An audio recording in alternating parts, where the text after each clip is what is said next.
Hey guys, welcome back to another tech news. So Cubot is coming up with a new device very soon, which is going to be called the Note 50. The device looks really nice in my opinion.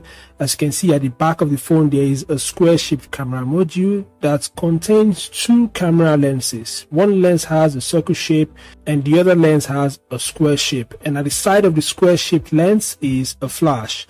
I believe that the circle-shaped lens, which looks bigger, is going to be the main camera lens, while the other lens may be a macro or a depth sensor. And as you can see, the phone has a teardrop display with what looks like an iOS user interface. I don't like if smartphone brands copy iOS UI. Anyway, as for the specs, the device is expected to have 8GB RAM with virtual RAM expansion of up to 8GB, which would result in 16GB RAM in total.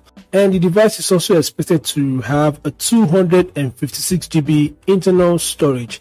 As for the display, it's going to be a 6.56-inch HD plus 90Hz display.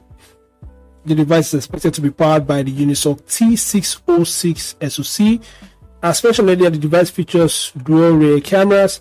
The main camera is said to be 50MP.